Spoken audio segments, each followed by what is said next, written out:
Hi friends, அஸ்ஸலாமு அலைக்கும். இன்றைக்கி நம்ம என்ன பார்க்க போகிறோன்னா, சூப்பரான ஹெல்த்தியான மயோனைஸ், அதுவும் வெஜ்ஜி.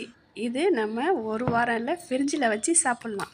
இதை எப்படி செய்யலான்னு பார்க்கலாம் வாங்க. அதுக்கு நான் ஃபஸ்ட்டு ஒரு சின்ன கிண்ணத்தில் 3 ஸ்பூன் கார்ன்ஃப்ளவர் எடுத்துருக்கேன். 3 ஸ்பூன் கார்ன்ஃப்ளவர் எடுத்து கொஞ்சோண்டு தண்ணி சேர்த்து இதை நல்லா நான் கலக்கி எடுத்துக்கிறேன். இந்த கார்ன்ஃப்ளவரை நம்ம ஃபஸ்ட்டு இது ரெடி பண்ணி வச்சுக்கணும். இந்த அளவு பாருங்கள், நான் 3 ஸ்பூன் சேர்த்துருக்கேன். 3 ஸ்பூனு சேர்த்து இதை நம்ம சின்ன அடுப்பில் வச்சு, நீங்கள் பெரிய யானை வேண்டாலும் வச்சுக்கலாம், ஆனால் கொஞ்சம் எல்லாம் ஒட்டிக்கும். அதனால் நான் சின்ன குட்டி யானத்தில் வச்சு நான் இதை காய்ச்சி எடுத்துக்கிறேன். கொஞ்சமாக செய்கிறதுனால இதை இப்படியே நம்ம கை விடாமல் கலக்கிக்கிட்டே இருக்கணும். அடுப்பை ஸ்லோவாக வச்சு நம்ம கலக்கிக்கிட்டே இருக்கணும்.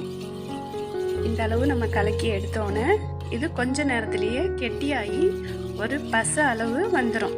மைதா மாவுலாம் காய்ச்சினா எப்படி வரும், அந்த அளவு வந்துடும். இப்போ பாருங்கள், இந்த அளவு வந்துடுச்சு. இப்போ நான் இன்னும் கொஞ்சம் நல்லா காய்ச்சி எடுத்துக்கிட்டேன்.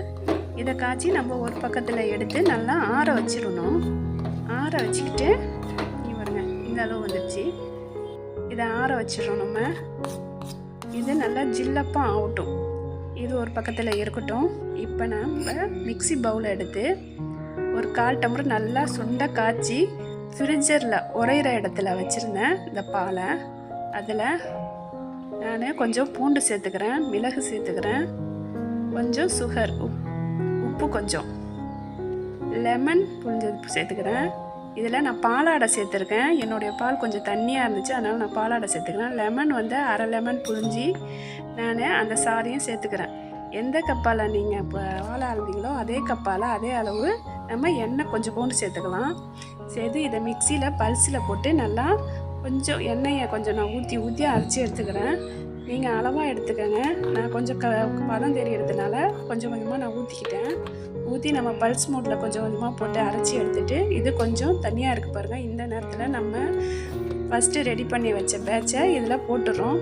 போட்டு மிக்சியில் ஒரு அடி அடித்து எடுத்தால் இந்த அளவு மைனஸ் ரெடி ஆகிடும். இப்போ உங்கள் குழந்தைங்களுக்கு நீங்கள் சிம்பிளாக ஈஸியாக சூப்பராக இந்த மைனஸ் ரெசிபி செஞ்சு வச்சுக்கிட்டு சிக்கன் ப்ரெட்டு சாண்ட்விட்செலாம் நான் செய்வேன். நான் ப்ரெட்டு சாண்ட்விட்சுக்காக தான் நான் இதை செஞ்சுருக்கேன். இதில் சிக்கன் தொட்டு சாப்பிட்லாம், சப்பாத்திக்கே சாப்பிட்லாம். ஓகே ஃப்ரெண்ட்ஸ், இப்போ நாம் இதை ஒரு சாண்ட்விட்சுக்கு தான் ரெடி பண்ணியிருக்கோம்.